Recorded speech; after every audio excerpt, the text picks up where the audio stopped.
आज हम राइट जो एमपीएस 1 का यूनिट 3 है इसको समझेंगे। राइट मीनिंग एंड नेचर, और इसमें अंतर्गत theories of rights, framework of rights, जो भी राइट से रिलेटेड, राइट की थ्योरीज से रिलेटेड, मीनिंग और नेचर से संबंधित एस्पेक्ट्स है, हम सबको यहाँ समझने की कोशिश करेंगे। तो शुरू करते हैं राइट को, जो एक बहुत ही महत्वपूर्ण कॉन्सेप्ट है पॉलिटिकल साइंस का। हम ब्लॉक को पढ़ना शुरू करेंगे तो एक स्टेटमेंट आता है, states never give rights, they only recognize them. Governments never grant rights, they only protect them. अब ये स्टेटमेंट है कि इस राज्य कभी अधिकार नहीं देता है, वो सिर्फ उन्हें रिकॉग्नाइज करता है, और सरकार कभी अधिकार नहीं देती है, वो उसे प्रोटेक्ट करती है। अब इस कथन के मतलब को जब हम समझेंगे तो धीरे धीरे इसके साथ हमें अधिकार क्या है, अधिकार का कंसेप्ट क्या है। जैसे हम देखते हैं हमारे संविधान में फंडामेंटल राइट्स है, मूल अधिकार। तो बार बार अधिकार तो जब तक हम मुख्य रूप से थियोरेटिकल एस्पेक्ट नहीं समझ लेंगे, फंडामेंटल मीनिंग नहीं समझ लेंगे, तो पॉलिटिकल साइंस में आगे बढ़ना ही मुश्किल है। तो थियोरेटिकल एक बहुत ही बेसिक बात है। तो इसी को समझने के लिए सबसे पहले हमने शुरुआत इसी स्टेटमेंट से की कि राज्य कभी अधिकार नहीं देता, वो रिकॉग्नाइज करता है। जैसे हम कहते हैं ना कि हमें भारत की संविधान ने फंडामेंटल राइट्स दिए हैं, उसने रिकॉग्नाइज किए हैं, दिए नहीं है। और सरकार कभी देती नहीं है, वो उसे प्रोटेक्ट करती है। जो सरकार बनती है वो संविधान में दिए हैं तो उसको प्रोटेक्ट करती है। तो इसी को समझते हुए आगे हम इस पूरे शब्द, इसकी मीनिंग और थ्योरी को समझेंगे। तो ये कहता है कि नेचर ऑफ राइट की बात है और सरकार और राज्य के रोल की बात है। अधिकार का संबंध और अधिकारों से संबंधित इनके क्या रोल है। तो ये सारा किस आइडिया पर है? तो इसके पीछे आइडिया जो है, जो सबसे असली चीज है कि किस आइडियोलॉजी पे ये बात निर्भर करती है, वो आइडिया जो है वो ये है कि राइट यानी अधिकार, वो जो किसी व्यक्ति के होते हैं, वो प्री एग्जिस्ट करते हैं। मतलब सरकार और राज्य के गठन के पहले से ही ये जो अधिकार नाम की चीज है वो उसका अस्तित्व बना हुआ है। अधिकार पहले, बाद में राज्य, बाद में सरकार। इसीलिए राज्य का निर्माण ही अधिकार की रक्षा के लिए हुआ, अधिकार को समझने के लिए, समझ के उसको रिकॉग्नाइज करने के लिए हुआ, और जो सरकार होगी राज्य में उसका काम है उस अधिकारों को प्रोटेक्ट करना। एक्सप्लेनेशन इस कंसेप्ट का क्या है? कुछ फंडामेंटल राइट्स जो होते हैं, जो मूल अधिकार के, वो एक व्यक्ति होने के नाते, एक ह्यूमन बीइंग होने के नाते वो हमें प्राकृतिक रूप से प्राप्त होते हैं। ये ना तो किसी सरकार के द्वारा दिए जाते हैं, ना बनाए जाते हैं। वो किसी राजनीतिक सत्ता, पॉलिटिकल अथॉरिटी पे डिपेंडेंट नहीं रहते हैं। पॉलिटिकल इंस्टीट्यूशन, जैसे स्टेट भी एक पॉलिटिकल इंस्टीट्यूशन है, अथॉरिटी है, उससे स्वतंत्र उसका अस्तित्व है। और इसमें जो मुख्य अधिकार हैं वो है right to life, right to liberty and property. तो ये क्या है, कैसे हैं, ये तो फिर अलग अलग विचारकों के अनुसार इसमें थोड़ा परिवर्तन है। तो मुख्य रूप से हम, क्योंकि जीवन जीने का जो हमारा अधिकार है इसे राज्य ने माना है, राज्य ने दिया नहीं है, इसे सरकार प्रोटेक्ट करती है। ये नेचुरल है, प्राकृतिक रूप से, यानी राज्य के गठन के पहले से ही हर व्यक्ति को अपनी जीवन को जीने का अधिकार, पूर्ण रूप से अपने जो जीवन दिए हैं, जो प्राप्त है उसको, बायोलॉजिकल जब तक वेल फंक्शनिंग है बॉडी तब तक जिंदा रह सके, इसका अधिकार है। राइट है लिबर्टी का, अपनी स्वतंत्रता का, हम पर बंधन ना हो इसका। और जो चीजें हमने अपने मेहनत से प्राप्त की हैं, जिन चीजों पर हम दावा कर सकते हैं, जिसे हम अपनी संपत्ति मान सकते हैं, तो ये सारे अधिकार हैं। अब इसी में आगे बढ़ते, recognition by state. The statement emphasise that state do not create और ग्रांट। राज्य ना तो अधिकार को क्रिएट करता है, ना अधिकार ग्रांट यानी देता है। Rather they recognise and acknowledge, recognise करते हैं, इस बात का एहसास दिलाते हैं कि ये जो पहले से अधिकार चले आ रहे हैं, जो एक व्यक्ति, इंडिविजुअल जिसको अपना अधिकार मानता रहा है, उस अधिकार के द्वारा उसके ह्यूमन होने की जो उसका अस्तित्व है वो सार्थक होता है। हम उसको रिकॉग्नाइज करते हैं लीगल डॉक्यूमेंट्स के द्वारा। तो लीगल डॉक्यूमेंट्स क्या होता है स्टेट में? कॉन्स्टिट्यूशन, रिटन या अनरिटन, या इंटरनेशनल ट्रीटीज के द्वारा हम रिकॉग्नाइज, मतलब राज्य मानता है कि हम मानते हैं कि ये व्यक्ति के अधिकार है, व्यक्ति होने के लिए व्यक्ति की जरूरत है और हम इसको मानते हैं, तो हमारे राज्य के भीतर जो सरकार रहेगी वो उसको प्रोटेक्ट करेगी। तो गवर्नमेंट क्या हो गई? वो प्रोटेक्टर हो गई। स्टेट ने रिकॉग्नाइज किया और स्टेट के अंदर जो सरकार होगी वो उसकी रक्षा करेगी। Governments according to this perspective are not the source of right.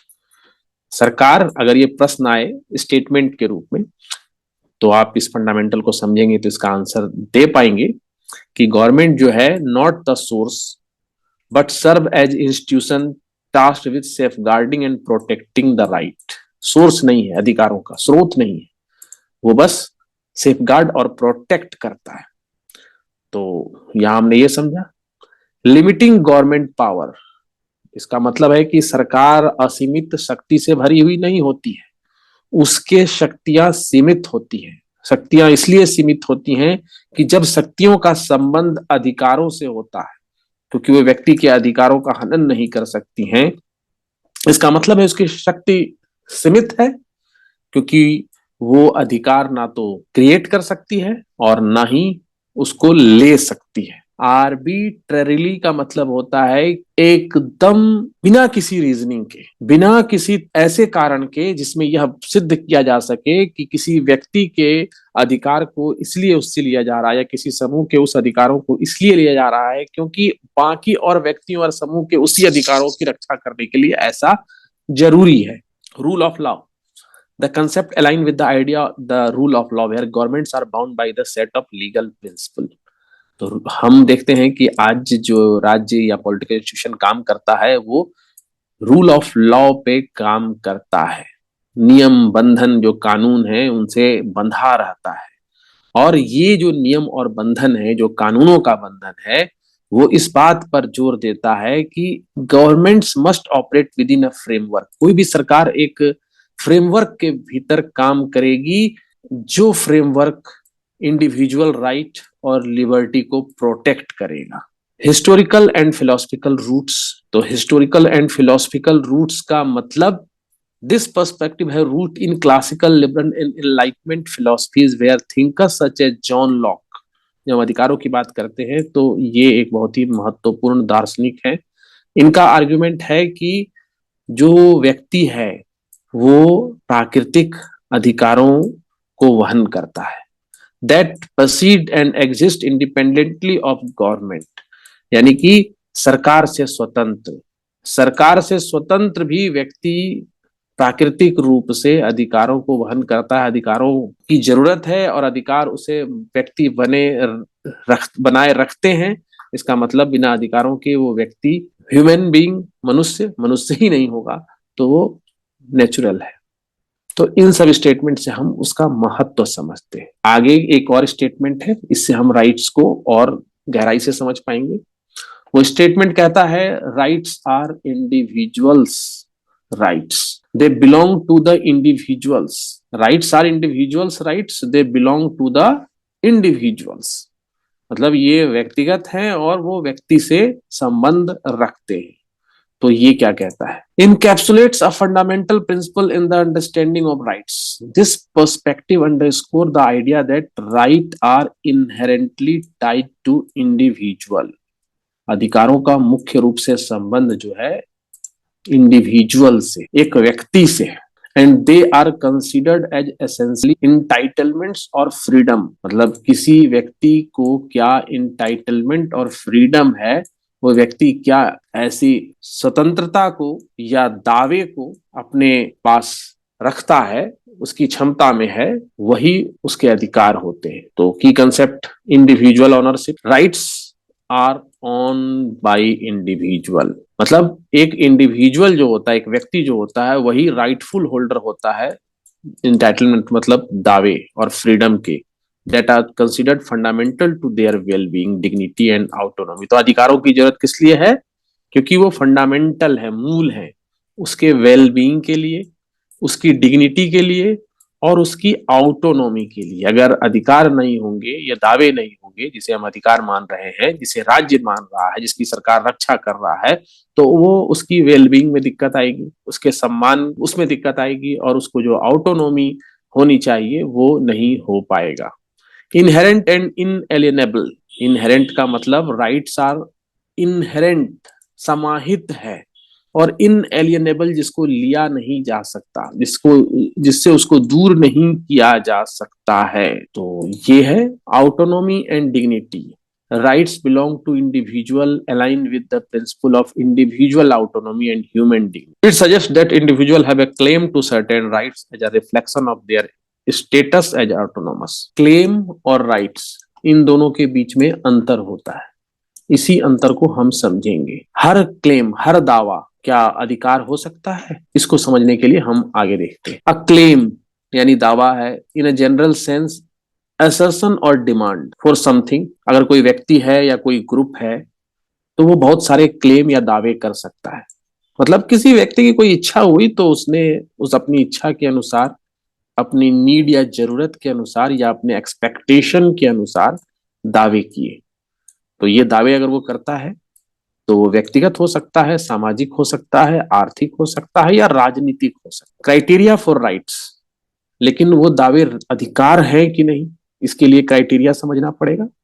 क्योंकि हम कहते हैं कि राइट्स आर क्लेम है, सोशल क्लेम है, सामाजिक रूप से हम दावा करते हैं मेरा अधिकार है, तो दावा तो कुछ भी हो सकता है, लेकिन वो अधिकार का रूप कैसे लेगा, कैसे समझेंगे कि वो दावे अधिकार है? तो हमें यहाँ फर्क समझना है। तो rights on the other hand are typically considered as legally और मोरली जस्टिफाइड। तो लीगली सब तो तब आएगा ना जब राज्य का उदय हो चुका है, वहां सरकारें हैं और संविधान निर्मित है, और कौन सा लीगल है, इलीगल है या डिफाइंड है। लेकिन नेचुरली बात करें तो मोरली जस्टिफाइड क्लेम होना चाहिए। नॉट एवरी असर्शन, मतलब कोई भी डिमांड या assertion automatically qualified as rights. For a claim to be recognise as right, मतलब कोई भी दावा अगर राइट हो, राइट की तरह रिकॉग्नाइज किया जा सके, तो उसको कुछ क्राइटेरिया है जिस पर खरा उतरना पड़ेगा। तभी वो कह सकते हैं कि जो दावा है इसको हम अधिकार मान सकते हैं। तो वो क्राइटेरिया क्या है? वो जो भी क्राइटेरिया हो उसको कुछ सिद्धांतों पे खरा उतरना पड़ेगा, और वो सिद्धांत सब जो पहला आता है वो है प्रिंसिपल ऑफ जस्टिस। न्याय होना चाहिए कि मैंने तो ये दावा कर दिया, लेकिन उस पर किसी और का दावा है तो जस्टिस हुआ, न्याय होगा। तो फिर तो शक्तिशाली का हित हो सकता है कि अगर मेरे पास शक्ति है, मैंने अगर किसी भूखंड पर दावा कर दिया और उस भूखंड पर दावा किसी और का है, तो मेरा अधिकार तो नहीं बनता क्योंकि वो तो किसी और का है। तो ये प्रिंसिपल ऑफ जस्टिस पे खरा नहीं उतरेगा। आर्थिक मसलों पर हो सकता है, ये सामाजिक मसलों पर हो सकता है, ये किसी भी मसले पर हो सकता है। फेयरनेस एंड ह्यूमन डिग्निटी, मतलब मानवीय सम्मान जो है, जो डिग्निटी है, उससे भी इसका संबंध है, उसके सिद्धांतों से वो इस पर आधारभूत है। लीगल रिकॉग्निशन, तो जब rights often have a legal dimension, राज्य ने जब रिकॉग्नाइज किया तो इसको एक लीगल डायमेंशन दिया, ये है। तो इसमें कुछ लॉ या संविधान में जो बातें हैं, जो जस्टिस हो सके इसके लिए जो प्रावधान है, उससे इसको सुरक्षा मिली हुई है। तो लीगल डायमेंशन है। And legal system play a crucial role in codifying and recognize certain claim as right. बहुत सारे दावों को राइट्स के क्लेम के रूप में रिकॉग्नाइज किया जाता है, कोडिफाई किया जाता है। कोडिफाई का मतलब जैसे हम कहें कि freedom of speech and expression, तो हम कह सकते हैं कि आर्टिकल 19(1) ए, तो 19(1) ए क्या हुआ? ये कोडिफाइंग हुआ। और उसके जो वर्ड्स हैं, जिस तरह से उसको लिखा गया है, या उसके लिए जो एक्सेप्शंस दिए हुए हैं, और वो एक्सेप्शन भी इसलिए है क्योंकि प्रिंसिपल ऑफ जस्टिस को मेंटेन किया जा सके कि हमारे rights of speech and expression है, लेकिन हमारा स्पीच एंड एक्सप्रेशन किसी दूसरे के किसी ऐसे अधिकार, उसका हनन तो नहीं करता है, उसको चोट तो नहीं पहुंचाता, हमारी स्वतंत्रता, पब्लिक ऑर्डर को डिस्टर्ब तो नहीं करती। तो इसके लिए संबंधित जो शब्दों का जाल बुना गया है, इसको कोडिफाई किया गया है, जिससे कि हम विवाद की स्थिति में उसको न्याय तक पहुंचा सके, उसको कोडिफाइंग कहते हैं। Legal rights are typically enforceable through the judicial system. अब चूंकि वो लीगल है और किसी कारण से वो अधिकार हमें प्राप्त नहीं होता है, तो जो जुडिशियल सिस्टम है वो रक्षा करता है, वैसे अधिकारों को हमें प्रदान करेगा। And protected by laws and regulation, तो यहाँ पर ये बात होती है, ये बात दावे के साथ नहीं होती है, कोई भी दावा हो सकता है। मोरल एंड इथिकल कंसिडरेशन, तो बियॉन्ड लीगल रिकॉग्निशन, मतलब कानूनी संरक्षण तो है, उसके द्वारा रिकॉग्नाइज भी है। Right also have a moral और इथिकल बेसिस। किसी तरह से कोई ये नहीं कह सकता कि ये जो अधिकार हैं ये मॉरली और इथिकली भी गलत है, उनको मॉरली और इथिकली भी करेक्ट होना चाहिए। दावा तो कुछ भी हो सकता है, मॉरली दावा तो कोई ये भी कर सकता है कि मेरा ये अधिकार बनता है कि हम ड्रग्स का सेवन करें, क्योंकि दावा है, मैंने दावा कर दिया कि मुझे ड्रग्स चाहिए, इस पर मेरा अधिकार है, ये मुझे प्राप्त हुआ, मैं इसे लूंगा।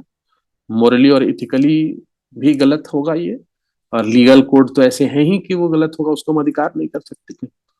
Philosophical framework and ethical theories contribute to the understanding of what should be considered a right based on principle, autonomy, equality and human flourishing.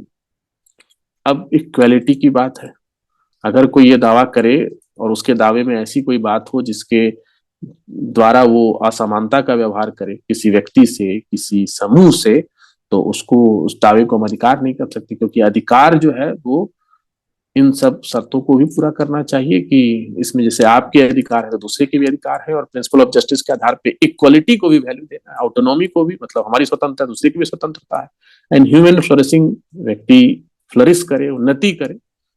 अगर ड्रग्स लेगा तो क्या उन्नति करेगा, तो वो दावे नहीं हो सकते अधिकार।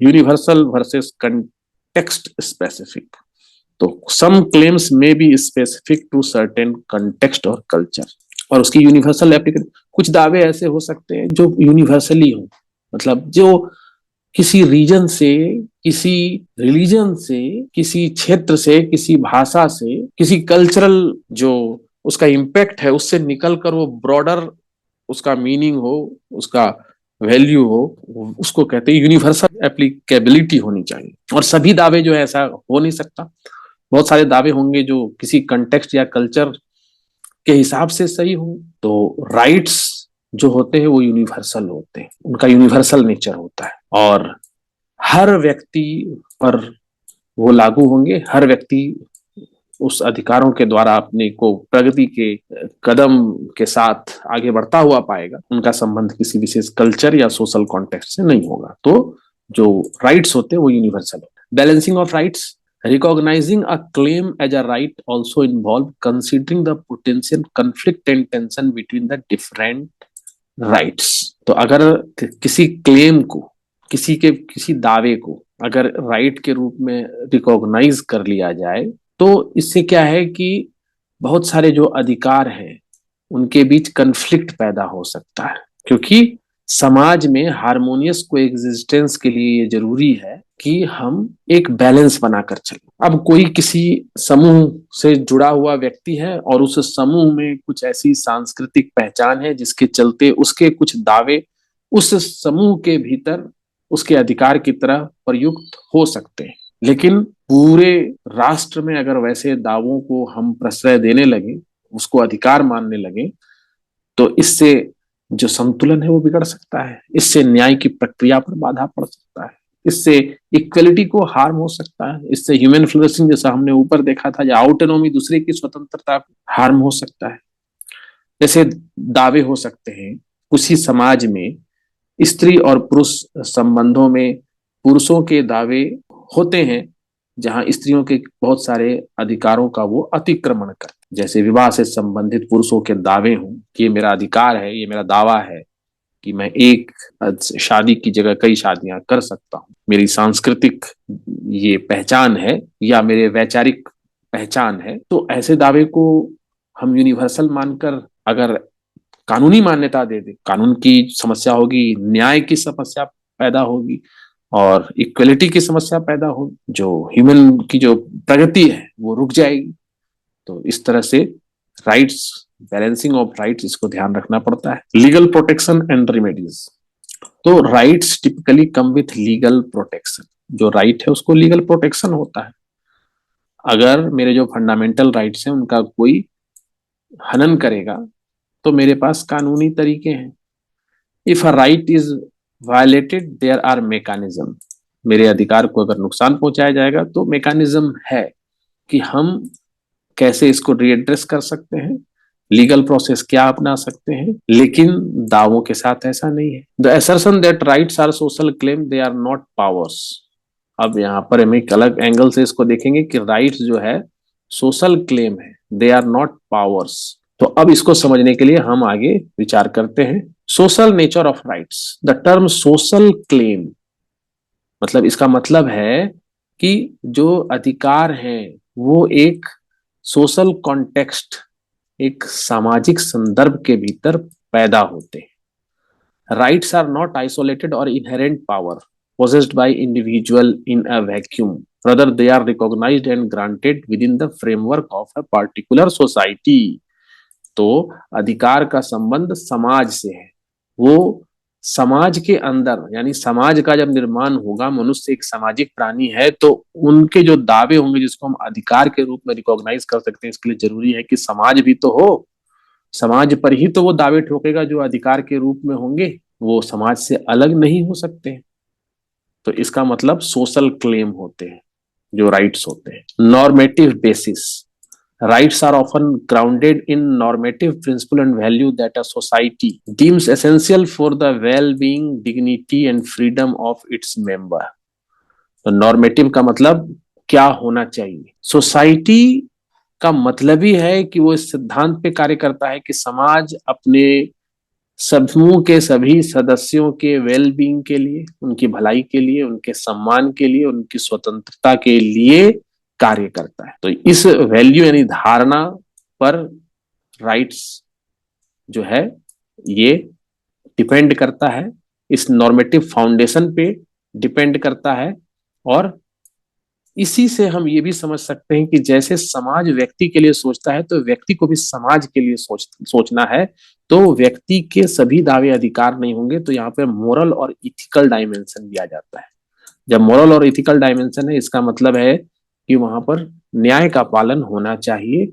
और समूह में या समाज में जो सभी व्यक्ति हैं, जैसे समाज व्यक्तियों के लिए उनकी वेल बीइंग, डिग्निटी और फ्रीडम की चिंता है, तो हर व्यक्ति को समाज के सभी अंगों के लिए, यानी सभी व्यक्तियों के लिए, समूह के मेंबर के लिए फिर इनकी चिंता करनी होगी। तो वहीं पर मॉरली और इथिकली रॉन्ग है या राइट है, इसका कंसेप्ट आएगा। तो ये भी राइट के डायमेंशन में नॉर्मेटिव बेसिस आता है। Recognition by society. The statement implies that the acknowledgement and validation of rights, मतलब जो अधिकार हैं उनको वैलिडेशन मतलब मान्यता, और ये मानना कि ये राइट्स हो सकते हैं, ये भी आता समाज से ही है।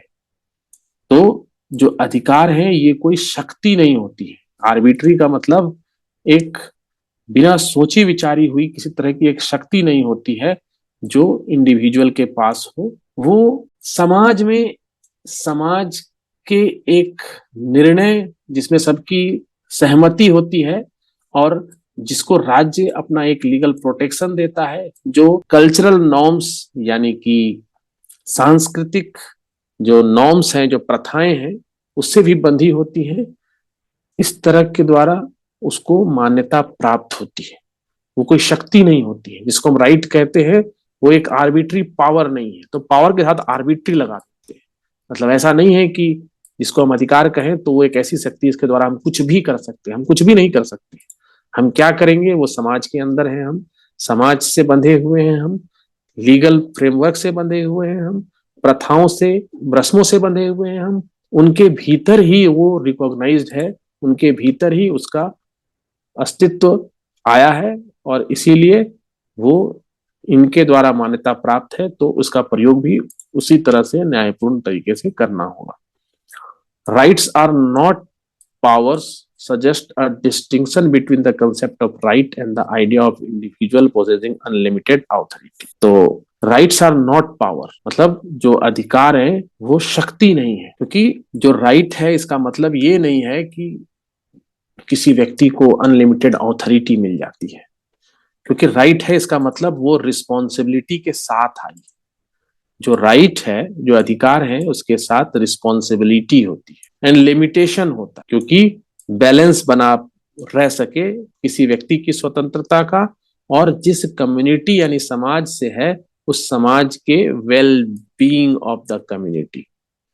जो कम्युनिटी है, या कम्युनिटी ब्रॉडर सेंस में है, ऐसा नहीं कि कोई देश के भीतर अलग अलग कम्युनिटीज हैं तो वहां उसके भीतर जो अधिकार एक देश के रूप में हम देखते हैं, एक समाज के रूप में, मानव समाज या ह्यूमन कम्युनिटी के रूप में देखते हैं, तो ह्यूमन कम्युनिटी के वेलबींग की बात की गई है, ह्यूमन की फ्रीडम की बात की गई है, हर इंडिविजुअल को फ्रीडम हो, हर इंडिविजुअल की मतलब प्रगति पर हो, उसकी भलाई या वेलबींग का जो मकसद है समाज का वो पूरा होता रहे, तो इसके लिए रिस्पॉन्सिबिलिटी होती है और लिमिटेशन होता है। नहीं, राइट कोई ऐसी शक्ति की तरह नहीं है कि किसी भी तरह से उसका कोई भी प्रयोग हो सकता है। Protection against abuse of power, तो इसका मतलब है recognising rights and as social claim reinforce the notion that rights serve as a protective mechanism। तो राइट क्या है, एक प्रोटेक्टिव मैकेनिज्म है against potential abuse of power. अगर किसी के पास शक्ति है और उस शक्ति से किसी को एब्यूज करना चाहता है, उसका बुरा करना चाहता है, तो इससे बचने के लिए एक प्रोटेक्शन मैकेनिज्म है अधिकार। तो चाहे वो इंडिविजुअल व्यक्ति का हो या इंस्टीट्यूशन का हो, यानी कि इंडिविजुअल और इंस्टीट्यूशन अगर ये शक्ति से किसी को परेशान करें, शक्ति से किसी के साथ अन्याय करें, तो अधिकार नामक जो लीगल रिकॉग्निशन है स्टेट में, या अधिकार जिसका प्रोटेक्शन सरकार करती है, उसी के द्वारा उसकी रक्षा हो सकती है। जो अगर हम कई तरह के अधिकारों को हम जैसे अपने संविधान में भी देखते हैं, तो वो अधिकार व्यक्ति की रक्षा करता है कि कोई शक्ति का दुरुपयोग ना करे, कोई इंस्टीट्यूशन या कोई इंडिविजुअल भी शक्ति का दुरुपयोग ना करे, उससे उसकी रक्षा करता है। Legal and institutional framework, the establishment and protection of rights often involve legal and institutional mechanism. तो constitution, law and international agreement play a role in articulating and safeguarding the social claim. हमारा संविधान fundamental rights के रूप में हमारे अधिकारों की रक्षा करता है, लॉ है उसके लिए। इंटरनेशनल एग्रीमेंट, जैसे हम अगर देखेंगे कि ह्यूमन राइट्स, तो इससे कई इंटरनेशनल एग्रीमेंट्स जुड़े हैं, तो ह्यूमन राइट्स भी एक तरह के राइट्स हैं जो मानव की प्रगति के लिए अत्यंत जरूरी है। तो ये भी हमारा संविधान तो ह्यूमन राइट्स के करीब करीब सभी जो फंडामेंटल्स हैं वो इसमें समाहित है। ये रोल प्ले करते हैं हमारे सोशल क्लेम जो राइट्स बन के सामने आए उनकी रक्षा करने में। डायनामिक एंड इवॉल्विंग, तो social nature of rights imply that can evolve over time as society progress and undergo change in value. Evolve का मतलब होता है कि उसका समय के साथ अपने अंदर और भी अधिकारों के अंदर अधिकारों को समाहित करना, या न्यायपूर्ण प्रणाली में दूसरे के अधिकारों की रक्षा कैसे हो, इस कॉन्सेप्ट को लेकर आगे बढ़ना। जैसे हम कहेंगे कि freedom of speech and expression, expression word evolve होते होते अब सोशल मीडिया भी, वहां भी हम एक्सप्रेस कर सकते हैं, तो वो भी हमारे अंदर इसी अधिकार के अंतर्गत समाहित है। तो समय के साथ freedom of speech and expression का मतलब संविधान बनने के समय जो था, इवॉल्व होते हुए आज के समय में कई तरीके से उसने एक विस्तृत रूप धारण कर लिया है। अगर उस पर जो रिस्ट्रिक्शंस हैं तो रिस्ट्रिक्शंस ने भी विस्तृत रूप धारण कर लिए हैं, तो उसमें समय के साथ चेंज आते हैं, इवॉल्व करता है। And value, belief and understanding of justice के अनुसार इसमें परिवर्तन होता है। Rights are not privilege because they are not entitlement. ये भी एक स्टेटमेंट है ब्लॉक में, तो इसको भी समझेंगे कि rights are not privilege. Privilege का मतलब होता है कि कुछ ज्यादा स्पेशल प्राप्त होना। They are not entitlement reflects a distinction between right and privilege based on the concept of entitlement. तो इसको समझने के लिए फिर हम आगे बढ़ते हैं। Rights, rights are often considered inherent to individual by virtue of their humanity. हम ह्यूमन हैं, तो ह्यूमन होने के चलते हर इंडिविजुअल इस गुण के कारण ही उसमें कुछ अधिकार उसको प्राप्त होते हैं, वो फंडामेंटल है। Rights are commonly recognised and protected by legal and ethical framework, civil, political and economic, social and cultural right. ये राइट को हमने यहाँ डिफाइन किया। अब प्रिविलेज क्या है? ग्रांटेड और bestowed. Privilege in contrast are typically seen as advantage, यानी कि प्रिविलेज को हम एक तरह का एडवांटेज मान सकते हैं, बेनिफिट मान सकते हैं, या स्पेशल परमिशन मान सकते हैं जो दिया जाता है किसी व्यक्ति या ग्रुप को। तो अब unlike rights, privilege are not inherent. They often bestowed by authorities or institution. Authority या institution के द्वारा ये privilege दिए जा सकते हैं किसी को या दिए जाते हैं, इसको कहते हैं privilege. Conditional.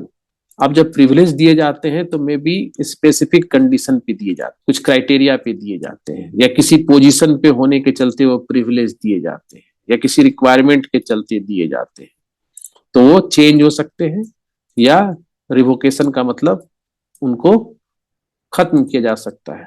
प्रिविलेज्ड पर्सन है तो वो खत्म हो सकता है. अब entitlement. Entitlement generally refers to the state of having a right to something or being deserving of certain benefits or privilege. यानी कि अधिकार जो है कि हम कुछ डिजर्व कर सकते हैं या कुछ बेनिफिट हमको प्रिविलेज के रूप में प्राप्त हो सकता है, उसको कहते हैं इंटाइटलमेंट. तो association with rights. The term entitlement is often associated with right as the right are considered entitlement to certain freedoms, protection और resources within a legal और ethical framework. The theory of natural right. तो theory of natural right क्या है, इसको समझते हैं. तो हमको जो थ्योरी ऑफ नेचुरल राइट समझना है उसमें हमको ये मुख्य रूप से समझना है कि जो नेचुरल है, नेचुरल का मतलब जो प्राकृतिक रूप से है. सूर्य की रोशनी हमें मिलती है, हमें पता है कि वो हमें पूरब से उगता हुआ और पश्चिम में डूबता हुआ प्रतीत होता है. आज से करोड़ों साल पहले भी ऐसा था, आज भी है, और आने वाले सालों करोड़ों सालों के बाद भी ऐसा ही होता रहेगा जब तक सूर्य और पृथ्वी का अस्तित्व है. तो ये नेचुरल प्राकृतिक रूप से ऐसा हो रहा है. तो प्राकृतिक रूप से जब नेचुरल कहते हैं तो ह्यूमन बीइंग है, एक एंटिटी है जो ह्यूमन बीइंग है, उसकी अपनी लाइफ है, उसको जिंदगी जीना है, उसका जन्म हुआ है, उसकी मृत्यु होगी, जन्म से मृत्यु के बीच उसका जो भी सफर है वहां पर उसके अंदर एक ह्यूमन बीइंग होने के चलते उसके अंदर ह्यूमन रीजनिंग है, उसके अंदर बुद्धि है, उसके अंदर सोचने की प्रवृत्ति है. वो सोच सकता है कि क्या मेरे लिए खतरनाक है, क्या मेरे लिए अच्छा है, क्या मेरे लिए बुरा है. उसे अपनी जिंदगी की रक्षा करनी है. हर व्यक्ति जिंदगी जीना चाहता है, मृत्यु के प्रति उसका भय होता है. इस तरह से हम देखते हैं कि एक अधिकार हमारे सामने आता है कि हर व्यक्ति को ये अधिकार है कि वो अपने जीवन को सुरक्षित रख सके, अधिक से अधिक जिंदगी को अपनी बढ़ा सके, यानी अपनी लाइफ की रक्षा कर सके. तो हम एक जनरलाइज करते हैं कि राइट टू लाइफ जो है वो एक नेचुरल राइट है. तो ये जो थ्योरी है ये इसी बात को कहने के लिए इतना सारा जो आप हम देख रहे हैं कि ह्यूमन रीजनिंग पर और ह्यूमन होने के चलते इसी फिलॉसफी से निकल के आता है.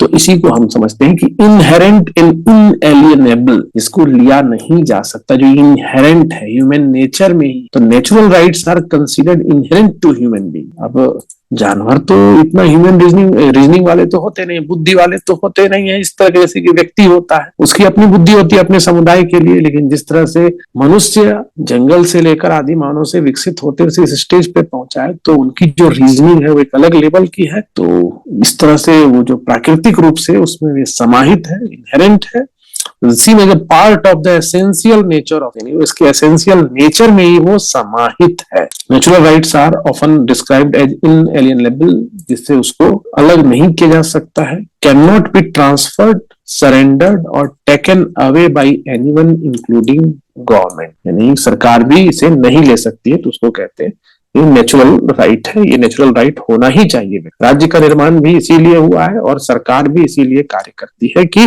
जो नेचुरल राइट्स हैं वो हमेशा सुरक्षित रहे. Universal and equal. Universal applicability स्वतंत्र है कि किसी क्षेत्र में होगा कि नहीं होगा, किसी भाषा वाले के ऊपर होगा कि नहीं होगा, किसी विशेष रिलीजन वालों के ऊपर होगा, यानी उससे स्वतंत्र है. सबके ऊपर जो भी ह्यूमन बीइंग है ये सबके ऊपर लागू होता है, क्योंकि सबके लिए जरूरी है. हर इंडिविजुअल के लिए, कोई भी उसकी नेशनलिटी हो, रेस हो, सोशल स्टेटस हो, सब पर ये लागू होगा. Equality. The theory assets a sense of equality among individual in terms of their possession of the inherent right. तो उस इन राइट को इनहेरेंट करने के चलते, यानी उस राइट को पोजेस करने के चलते सब बराबर है. सभी मनुष्य को बराबर समझना. वो मनुष्य है तो वो सभी मनुष्य, चाहे यहाँ के हो, किसी देश को हो, हर ह्यूमन बीइंग की वो जरूरत है वो rights. Role of reason and morality. The theory often relies on the concept of human reason as a foundation of identifying and understanding natural rights. Natural rights हम किसको मानेंगे? इसके लिए ह्यूमन रीजन का सहारा लिया जाता है। इसी पर ये बेस है, इसी पर इसका फाउंडेशन है। जैसे राइट टू मैरी मतलब शादी करने का अधिकार, तो ह्यूमन जो है जैसे कोई भी क्रिएचर है उसकी रिप्रोडक्शन उसका एक मूलभूत प्राकृतिक गुण है, तो रिप्रोडक्शन उसका गुण है। तो इसी तरह से ह्यूमन रीजनिंग से हम कह सकते हैं कि समाज में एक व्यवस्था है जिसको हम मैरिज का नाम देते हैं, जो अनुशासनपूर्ण एक व्यवस्था है। तो ह्यूमन रीजनिंग से निकलते हैं कि और उस मोरालिटी यानी कि रिप्रोडक्शन के लिए जानवर की तरफ तो कुछ व्यवस्था हो नहीं सकती, तो वहां पर एक मैरिज एक इंस्टीट्यूशनल फॉर्म है। मोरल वैल्यूज को, इथिक्स को इससे हम स्टेब्लिश करते हैं और ह्यूमन रीजनिंग कहता है कि ये होना चाहिए। तो राइट टू मैरी यानी कि शादी करने का अधिकार एक ह्यूमन राइट की तरह सामने आता है। इसको हम यहाँ समझते हैं। Natural rights are grounded in moral principles that transcends specific culture और legal framework। कोई भी कल्चर हो, हम राइट टू मैरिज को समझ लें, कोई भी फ्रेमवर्क हो, ये राइट तो मोरल बेसिस से भी है और नेचुरल भी है। लाइफ, लिबर्टी एंड प्रॉपर्टी, यहाँ पर जॉन लॉक जो फिलोसफर जिनका इन्फ्लुएंस है इस राइट के बारे में इन्होंने बात की है अपनी थ्योरी में। The philosopher John Locke is a key figure associate with the theory of natural right. Theory of natural rights के मुख्य फिलोसफर जो है वो जॉन लॉक है। इसको आप ऑब्जेक्टिव की तरफ याद रख सकते हैं। Locke articulated the idea that individual have natural rights to life, liberty and property. अपनी जान की सुरक्षा, अपनी स्वतंत्रता और जिस पर वो दावा करता है, जिसके प्रति वो मेहनत करता है, जो उसके अधिकार में होते हैं, वो उसकी प्रॉपर्टी होती है, इसके लिए वो पसीना बहाता है। These rights are considered essential for the pursuit of happiness and the protection of individual well-being. Government and protection of rights. So, the theory of natural rights often incorporates the concept of a social contract. Social contract, सामाजिक संविदा। तो this idea में क्या होता है कि individual जो है, जो व्यक्ति है, वो समाज का निर्माण करते हैं, फिर सरकार का निर्माण करते हैं, और ये इसीलिए होता है ताकि उनका जो नेचुरल राइट है, जो 3 राइट की बात की गई, वो सुरक्षित रहे। उसी के लिए वो सोशल कॉन्ट्रैक्ट के थ्रू आपस में सहमति के द्वारा इस तरीके से आगे बढ़ते हैं। गवर्नमेंट एज प्रोटेक्टर, तो government in this view are, तो सरकार का क्या काम है? प्राइमरी रोल है प्रोटेक्ट करना।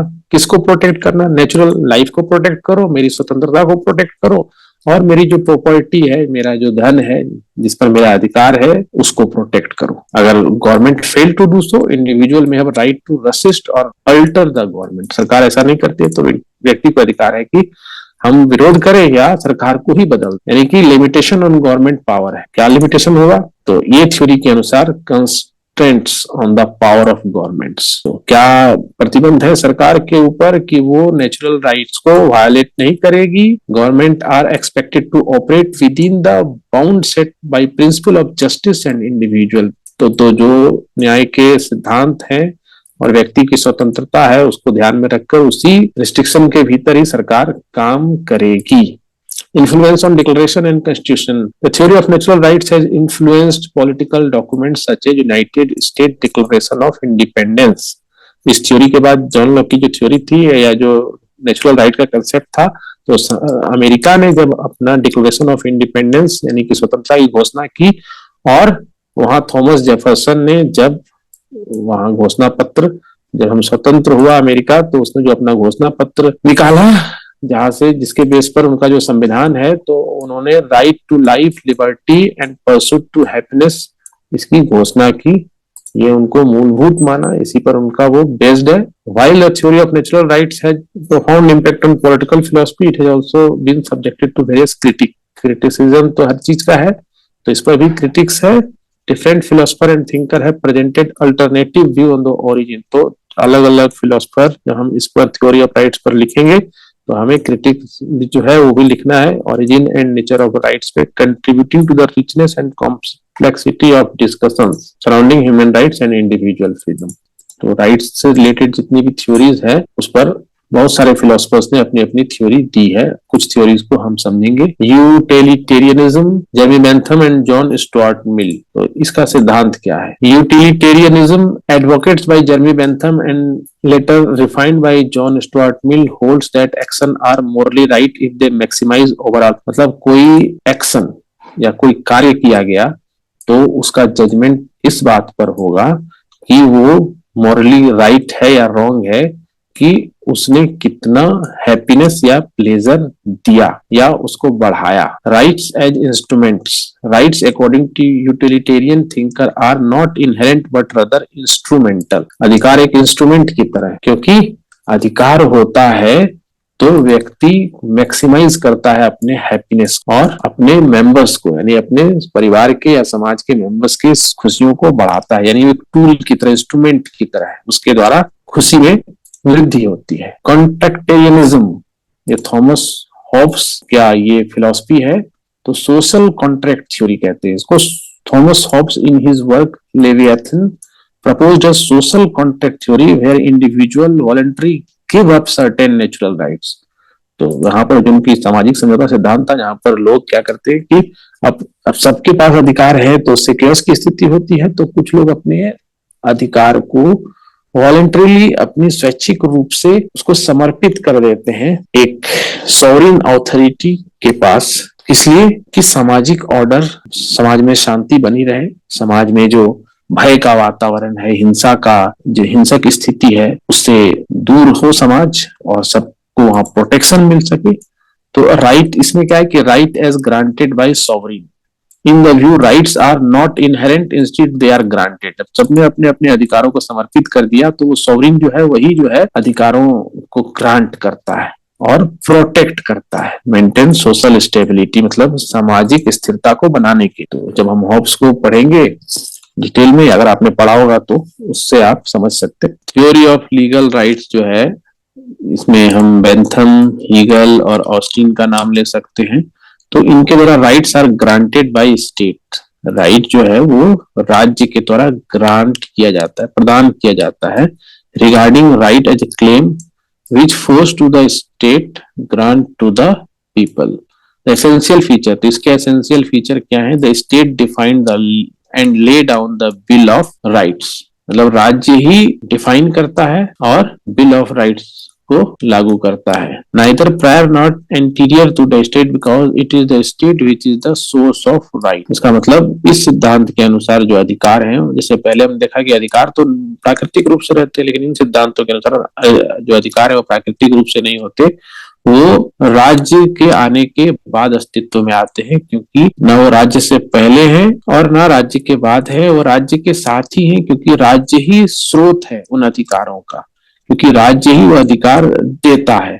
और राज्य देता है तो लीगल फ्रेमवर्क बनाता है, लीगल प्रोविजन करता है जिसमें कि वो अधिकारों को देता है और वो उनको लागू भी करवाता है, इन्फोर्स भी करता है, ताकि उन अधिकारों का प्रयोग किया जा सके। इसका मतलब है कि कानून बदलेंगे, law changes, the substance of rights also changes. Marxist theory जो है वो बहुत महत्वपूर्ण है राइट्स के संबंध में।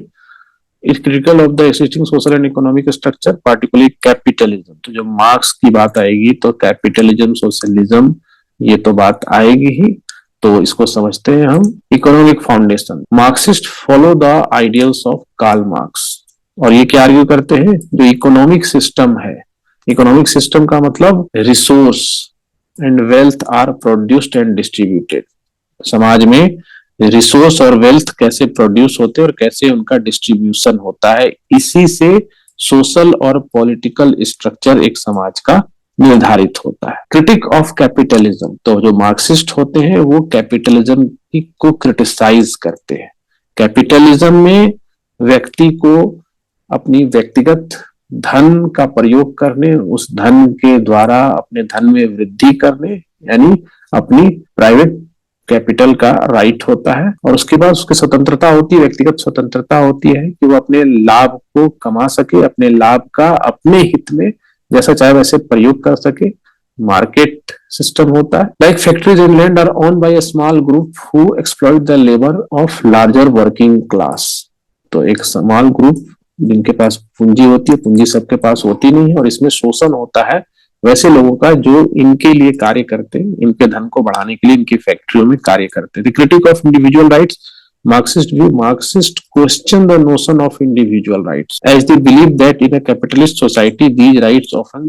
अब क्या है कि मार्क्स के सिस्टम में व्यक्ति को अगर अधिकार होते हैं तो व्यक्ति के अधिकार व्यक्ति में पूंजीवादी व्यवस्था को बढ़ावा देते हैं। कैपिटलिस्ट सोसाइटी बनती है, वो व्यक्ति के ही जो उनके इंटरेस्ट है उसको प्रोटेक्ट करते हैं। तो इससे मार्क्स को आपत्ति है कि इक्वलिटी नहीं आ पाती है। Marxists use the term bourgeois rights to criticize rights that in their view the primarily serve the bourgeois, the capitalist class। यानी जो अधिकार है, व्यक्ति के अधिकार की हम चिंता करेंगे तो व्यक्ति का अधिकार को बुर्जुआ राइट कहता है, क्योंकि इससे उसी के पर्पस सॉल्व होते हैं। वो अपने अधिकारों का प्रयोग करता है जिसको ये दुरुपयोग की तरह देखता है, और धन का संचय होता है, और ये धन किसी को धनी ही बनाता चला जाता है, और जो सर्वहारा है उस वर्ग का शोषण ही होता रहता है। The Marxist theorists argue that right can be used as ideological tool to maintain the status quo। तो इसके लिए क्या है कि they contend that the legal and political system including the concept of right often serve the interest of the ruling class। तो इनका कहना है कि जो अधिकार है वो जो स्थिति है उसको बनाए रखते हैं, क्योंकि ये हमेशा इंटरेस्ट जो रूलिंग क्लास के इंटरेस्ट है, जो पूंजीवादी वर्ग है, उसके ही इंटरेस्ट को सेटिस्फाई करते हैं, और जो स्थिति है वो बनी रहेगी। इस स्थिति में अधिकारों को अगर हम मान्यता प्रदान करें तो कभी नहीं बदलेगी। जिनका शोषण हो रहा है उनका शोषण होता ही रहेगा। मार्क्सिस्ट बिलीव करते हैं हिस्टोरिकल मैटेरियलिज्म। इसका मतलब the idea that historical development is driven by change in the mode of production. The concept of right change according to the dominant economic system of a particular historic period। तो historical materialism में है कि जब जब समाज में, इतिहास में उत्पादन के जो तरीके हैं उनमें जब परिवर्तन हुआ तो उनके आधार पर ही जो चेंजेज आए हैं समाज में, वो कैसा मोड ऑफ प्रोडक्शन रहेगा उसके आधार पर ही रहे हैं। और जो अधिकार होंगे तो अधिकारों में भी उसी के आधार पर परिवर्तन होता रहा है कि कब आर्थिक व्यवस्था में ऐतिहासिक रूप से कौन डोमिनेंट इकोनॉमिक सिस्टम था, किस तरह का डोमिनेंट इकोनॉमिक सिस्टम था। अगर आज कैपिटलिस्ट सिस्टम है, mode of production capitalism mode of production है, तो अधिकारों का संदर्भ कुछ और होगा, और वो उस व्यवस्था को चेंज करना चाहते हैं जिसमें कि वो कम्युनिस्ट या सोशलिस्ट मोड ऑफ प्रोडक्शन लाएंगे, तो वहां फिर अधिकारों की रूपरेखा बदल जाएगी। इसका मतलब है कि हिस्टोरिकल मैटेरियलिज्म में अधिकार भी जो है वो चेंज करेंगे डोमिनेंट इकोनॉमिक सिस्टम के आधार पर। Emphasis on collective rights. तो Marxist view instead of focusing on individual rights, Marx किसी व्यक्ति के अधिकार की जगह कलेक्टिव राइट्स की बात करते। वो आर्ग्यू करते हैं rights of the working class. यहाँ पर व्यक्ति के अधिकारों से ज्यादा जो वर्किंग क्लास है, जो सर्वहारा वर्ग है, उसके कलेक्टिव राइट्स का ज्यादा महत्व ये देते हैं कि वो मीन्स ऑफ प्रोडक्शन को कंट्रोल करे एंड हैव अ से in economic and political decision. यहाँ व्यक्तिगत अधिकारों की जगह समूह अधिकारों की बात होती है मार्क्सिस्ट थ्योरी में। Transition to communism, Marxist view, Marx envision a transition from capitalism to communism, क्योंकि मार्क्स अप्रोच ही है कि कैपिटलिज्म की व्यवस्था खत्म होनी चाहिए और कम्युनिस्ट वाली व्यवस्था आनी चाहिए, जहां क्लास डिस्टिंक्शन जो है वो डिसअपियर हो जाएगा। इंडिविजुअल को सबको इक्वल एक्सेस होगा रिसोर्सेस पे। तो हम मार्क्सिस्ट थ्योरी जो है राइट्स का, वो इससे हम समझ चुके हैं। ये एक महत्वपूर्ण प्रश्न हमेशा परीक्षाओं में आता रहता है। इन समय the Marxist theory of right criticise the concept of individual. इसमें इंडिविजुअल राइट को क्रिटिसाइज किया जाता है। इंडिविजुअल राइट्स कैपिटलिस्ट सिस्टम की ओर ले जाता है और इससे क्लास इनइक्वालिटी बढ़ती है। तो मार्क्स क्या करते हैं, इंपॉर्टेंस ऑफ कलेक्टिव राइट्स और transition to a communist society का मार्ग यहाँ से प्रशस्त। तो ये है महत्वपूर्ण। उसके बाद हम चलते हैं लास्की, हेरोल्ड लास्की के थ्योरी की तरफ। हेरोल्ड लास्की ये भी एक विचारक थे। ये समय दिया हुआ है जब पैदा होने से उनके मृत्यु तक का। वह British political theorist and economist who made significant contribution to the field of political science. उनका भी theory of rights is rooted in his broader political philosophy. अब उनका क्या है, तो उनका जो सिद्धांत है influenced by socialism and liberalism. Laski idea of right can be found in his work right of man. अब Laski theory of right is characterized by a commitment to social justice. तो लास्की की theory of rights में social justice की बात है। Individual rights are interconnected with social and economic condition. तो क्या है लास्की की थ्योरी ऑफ राइट्स के की कंसेप्ट, वो हम देखेंगे। Social and economic context. Lasky believed that rights are not absolute or inherent but are shaped by the social and economic condition of a given society. Lasky का विश्वास है कि जो अधिकार हैं वो एब्सोल्यूट नहीं होते, इनहेरेंट नहीं होते, वो क्या सामाजिक और आर्थिक कंडीशन है किसी समाज का, उसके आधार पर निर्धारित होते हैं। He argued that economic inequality and class distinction significantly impact, यानी कि जो इकोनॉमिक इनइक्वालिटी है, आर्थिक असमानता है, और क्लास डिस्टिंक्शन, जो क्लास में जो भेद है, वो राइट के एक्सरसाइज को इम्पैक्ट करते हैं कि किस तरह के अधिकार होने चाहिए और इसका कैसे प्रयोग होना चाहिए। In this context he emphasized the importance of creating a socio economic system that promotes equality to ensure the meaningful enjoyment of rights. तो एक ऐसे सोशल सिस्टम की बात करता है जहां वो इक्वालिटी को प्रमोट करे, और इक्वालिटी की जब प्रमोट होगी तो वहीं पर राइट्स का मीनिंगफुल एंजॉयमेंट हो सकता है। पॉजिटिव राइट्स, तो लास्ट की theory tend to lean towards positive right. तो राइट को ये दो भाग में बांटते, पॉजिटिव और निगेटिव। तो पॉजिटिव राइट का मतलब which are rights that require positive action from the government or other individual। तो positive action का मतलब positive thought के साथ positive action to ensure their realization। Positive rights might include the right to education, healthcare, employment। मतलब एक ऐसा अधिकार जो व्यक्ति को प्रगति की दिशा में, व्यक्ति की उन्नति करे, व्यक्ति का जो स्तर है वो ऊपर उठाएंगे, व्यक्ति के एसेंशियल जो नीड है उनको पूरा करेंगे। तो पॉजिटिव राइट्स की बात करता है। अगर उसे एजुकेशन होगा, उसको हेल्थ केयर मिलेगा, उसको एम्प्लॉयमेंट मिलेगा, ये उनके अधिकार होना चाहिए।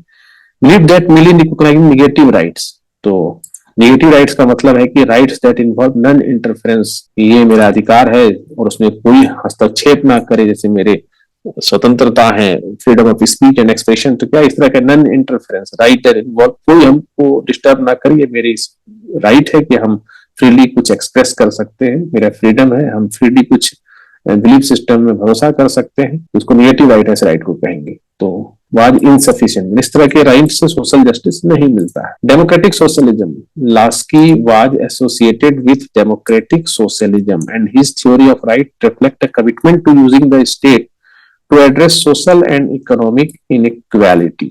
इनका मुख्य फोकस सोशल और इकोनॉमिक इनइक्वालिटीज का है, जो पॉजिटिव राइट से ही दूर किया जा सकता है। साउ द स्टेट एज अ की instrument for achieving social justice, मतलब स्टेट जो है एक इंस्ट्रूमेंट है जिससे सोशल जस्टिस प्राप्त हो सकता है। Argue that political power should be used to ensure the wellbeing of all citizen. Critic of individualism, तो Laski criticize the individualistic conception of right.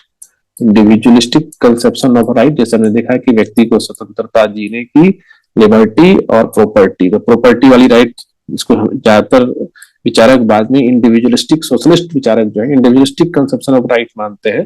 That dominated liberal thought instead of focusing solely on the autonomy of the individual. व्यक्ति की स्वतंत्रता की जगह वो बल देते हैं interconnectedness of individuals with in a society. तब यह इंटरकनेक्टेडनेस का मतलब होता है कि समाज में जो वर्ग, जो वंचित समुदाय है, तो सब एक दूसरे से जुड़े हों समाज में, ताकि सबकी प्रगति हो। जैसे हमने ऊपर बताया गया पॉजिटिव राइट्स में एजुकेशन सब का अधिकार सबको हो, हेल्थ केयर के अधिकार सबको है। तो true freedom and right could only be realised society where economic and social condition allow for flourishing all its member. Equality, interconnected में सब जुड़े होंगे तो सब में इक्वालिटी की भावना आएगी, सब प्रगति करेंगे, सबको वो अधिकार होगा जो उसके स्तर को ऊंचा उठाने के लिए आवश्यक है, वैसे अधिकार। और लिमिटेशन ऑन राइट्स की बात करते हैं लास्ट की। Recognise that right must have limitation to prevent them from conflicting with each other or impeding the common goods. मेरे अधिकार किसी दूसरे के अधिकार पर बाधक ना बन जाए, उसके लिए भी अधिकार होने चाहिए। He argue that some states should play a role in balancing individual rights that contribute to the collective well-being of society। अधिकार ऐसे हों, अधिकार में कैसे बैलेंस स्थापित किया जाए ताकि वो पूरे समाज के उत्थान के लिए कार्य हो। मेरा किसी कोई अधिकार किसी दूसरे के अधिकार के साथ टकराए ना।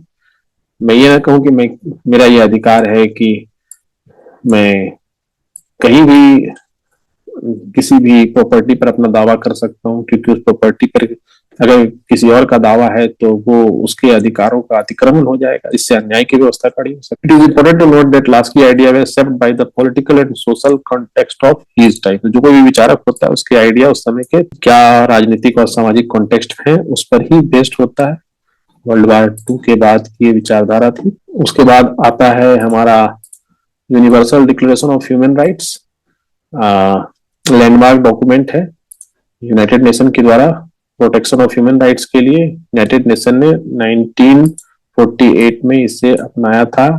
United Nation human rights represents a collective commitment to fundamental human rights and freedom of all people religion. तो इसमें क्या है कि द्वितीय विश्व युद्ध की विभीषिकाओं ने और होलोकास्ट यानी जिस तरह से ज्यूस पर जो अत्याचार हुए थे उनका संहार हुआ था, इसने एक झकझोर कर रख दिया था पूरे इंटरनेशनल कम्युनिटी को कि किस तरह से हम ये सोचें कि सभी व्यक्तियों के क्या अधिकार होने चाहिए, और विश्व स्तर की एक जो संस्था है यूनाइटेड नेशन, ये किस तरह से उनके अधिकार के संरक्षण के लिए सामने आए, सभी देशों के साथ सहमति जताए और सभी देश धीरे धीरे इन अधिकारों को रिकॉग्नाइज करें और इसके प्रोटेक्शन के लिए जब रिकॉग्नाइज करेंगे तो कदम उठाएं। उसी के लिए जो ड्राफ्ट किया गया था उसको universal declaration of human right UDHR कहते हैं। तो ड्राफ्टिंग प्रोसेस इसकी बात की गई है। इसमें legal, philosophical tradition, various cultural tradition और former first lady of United State Eleanor Roosevelt वो ड्राफ्टिंग कमिटी, इसका बहुत ही महत्वपूर्ण योगदान था। जो रूजवेल्ट की पत्नी थी, क्रूशियल रोल इन्होंने अदा किया था। और ये विदाउट डिसेंट मतलब बिना किसी के असहमति के 48 मेंबर जो थे यूनाइटेड नेशन के, उन्होंने इनके फेवर में वोटिंग किया था। किसी ने भी अगेंस्ट में वोटिंग नहीं किया था। अगर अगेंस्ट में कहते तो ये करते तो ये यूनिवर्सल का ही नहीं जा पाता। इसके की प्रोविजन जो है यूडीएचआर में 30 आर्टिकल है। Broad range of civil, political, economic, social and cultural rights इसमें समाहित है। Some of the key provision जो है उसमें राइट टू लाइफ, जीवन का अधिकार, लिबर्टी, स्वतंत्रता, security of person, freedom from torture, cruel, inhuman और degrading treatment, right to work, education, right to participate in government, ये सारे अधिकार जो है 30 अधिकार इसमें है। UDHR is grounded in principle of human dignity. Human dignity की बात करता है, इक्वलिटी, समानता होनी चाहिए, एंड यूनिवर्सलिटी यानी विश्व के सभी मनुष्य समान हैं और सबों को ये अधिकार समान रूप से प्राप्त होने चाहिए। इंटरनेशनल इम्पैक्ट, जब से यूडीएचआर एडॉप्ट हुआ इसने एक बहुत ही पाइवटल रोल इंटरनेशनल लॉ को शेप करने में निभाया है। इसने international human rights treaties and convention के लिए विश्व में बहुत इसका योगदान है। कई सारे देश के संविधान इससे प्रभावित हुए और वहां के संविधानों में इस तरह के राइट्स को रिकॉग्नाइज किया गया और उनको प्रोटेक्शन दिया गया है। भारत उसी दौर में अपने संविधान का निर्माण कर रहा था, तो भारत के संविधान में करीब हम सभी जो अधिकार है उसको रिकॉग्नाइज देखते हैं और उनका प्रोटेक्शन भी गवर्नमेंट के द्वारा देखते हैं। तो यूडीएचआर जो है एक बहुत ही महत्वपूर्ण है ह्यूमन राइट्स के क्षेत्र में, राइट्स को समझने के लिए, और इसको जानना बहुत जरूरी भी है। इस पर भी एक प्रश्न हो सकता है जिसका आंसर आप लिख सकते हैं। तो इस तरह हम देखते हैं कि ये ब्लॉक में rights of people, Laski's theory of rights हमने कर ही लिया, the theory of human rights हमने कर लिया, और ये जो सारे प्रश्न है इसके आंसर जो है इंग्लिश और हिंदी में प्रोवाइड कर दिए जाएंगे, जो लिंक के द्वारा आप खोलकर देख सकते हैं। धन्यवाद।